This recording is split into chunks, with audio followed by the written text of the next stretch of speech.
नमस्कार बच्चों, पिछली वीडियो में हमने हिंदी पाठमाला का पाठ 2 सदुपयोग पढ़ा था। आज हम इस पाठ के प्रश्न उत्तर हल करेंगे। मौखिक प्रश्न में सबसे पहला प्रश्न है, महात्मा बुद्ध के पास कौन आया? तो यहाँ पे उत्तर होगा, महात्मा बुद्ध के पास एक भिक्षु आया। ठीक है, तो कौन की जगह पे आप लिख देंगे एक भिक्षु। अगला प्रश्न है, महात्मा बुद्ध ने भिक्षु को कहाँ भेजा? तो यहाँ पे उत्तर हो जाएगा, महात्मा बुद्ध ने भिक्षु को भंडार गृह में भेजा। ठीक है, तो कहाँ की जगह आप लिखेंगे भंडार गृह में। अगला प्रश्न है, भिक्षु नए वस्त्र लेकर कहाँ चला गया? तो यहाँ उत्तर बन जाएगा, भिक्षु नए वस्त्र लेकर अपने कक्ष में चला गया। ठीक है, अपने कक्ष में चला गया। तो यहाँ पे कहाँ की जगह आप लिखेंगे अपने कक्ष में। अगला प्रश्न है, भिक्षु ने दीपक की बाती किस कपड़े से बनाई थी? तो भिक्षु ने दीपक की बाती पुराने पोंछे से बनाई थी। ठीक है, तो भिक्षु ने दीपक की बाती किसकी जगह आप लिख देंगे पुराने पोंछे से बनाई थी। ठीक है, चलिए अगला प्रश्न देखते हैं। निम्नलिखित गद्यांश के आधार पर पूछे गए प्रश्नों के सही उत्तर चुनिए।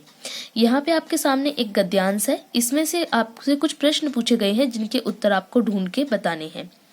गद्यांश पढ़ लेते हैं। महात्मा बुद्ध ने भिक्षु की ओर ध्यान से देखा।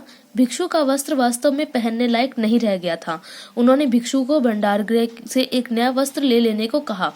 भिक्षु भंडार गृह पहुंचा, वहां से उसने नया वस्त्र लिया और अपने कक्ष में चला गया। तो यहाँ पहला प्रश्न है, महात्मा बुद्ध ने ध्यान से देखा। तो यहाँ पे उन्होंने ध्यान से क्या देखा, भिक्षु की ओर या कक्ष की ओर? तो यहाँ पे हमने देखा था भिक्षु की ओर। ठीक है, महात्मा बुद्ध ने भिक्षु की ओर ध्यान से देखा, तो हम यहाँ पे सही का निशान लगाएंगे भिक्षु की ओर पर। अगला देखो, भिक्षु नया वस्त्र लेने गया। अब भिक्षु नया वस्त्र लेने कहाँ गया था?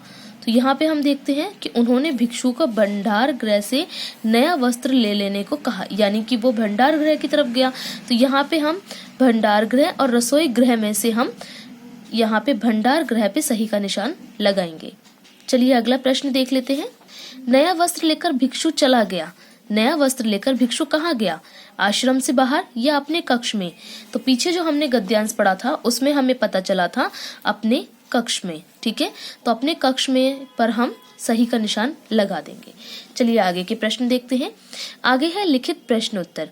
अब यहाँ पे हमें लिखित प्रश्न में सबसे पहला प्रश्न है, भिक्षु को किस चीज की आवश्यकता थी? तो इसका उत्तर हो जाएगा, भिक्षु को पहनने के लिए वस्त्र की आवश्यकता थी। ठीक है, अगला प्रश्न देखते हैं। भिक्षु के पास पहुंचकर महात्मा बुद्ध ने क्या जानना चाहा? भिक्षु के पास पहुंचकर महात्मा बुद्ध ने जानना चाहा कि भिक्षु ने पुराने वस्त्र का क्या किया। ठीक है, अगला प्रश्न देखते हैं। भिक्षु ने फटे वस्त्र तथा पुराने पर्दे का क्या किया? तो इसका उत्तर हो जाएगा, भिक्षु ने फटे वस्त्र का बिछौना बना लिया और पुराने पर्दे का रसोई घर में बर्तन पकड़ने का कपड़ा बना लिया। ठीक है, अगला प्रश्न है, इस कहानी से आपको क्या शिक्षा मिलती है? तो इस कहानी से हमें शिक्षा मिलती है कि हमें हर चीज का सदुपयोग करना चाहिए। ठीक है बच्चों, आगे देखिए, यहाँ फिर से एक गद्यांश है और उसमें पूछे हुए प्रश्नों के हमें उत्तर देने हैं। सबसे पहले हम गद्यांश पढ़ लेते हैं।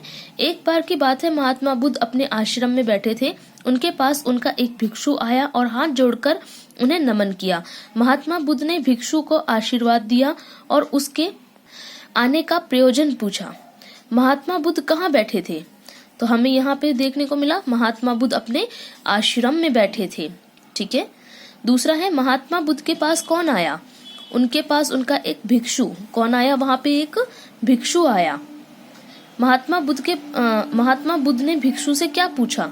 तो महात्मा बुद्ध ने भिक्षु से उसके वहां पे आने का प्रयोजन पूछा। ठीक है, भिक्षु ने नमन कैसे किया? भिक्षु ने हाथ जोड़कर नमन किया। ठीक है बच्चों, तो ये थे आपके प्रश्नोत्तर पाठ 2 सदुपयोग के। ठीक है, इसे अगली वीडियो में हम इसका पुस्तक अभ्यास करेंगे। तब तक के लिए घर पर रहें, स्वस्थ रहें।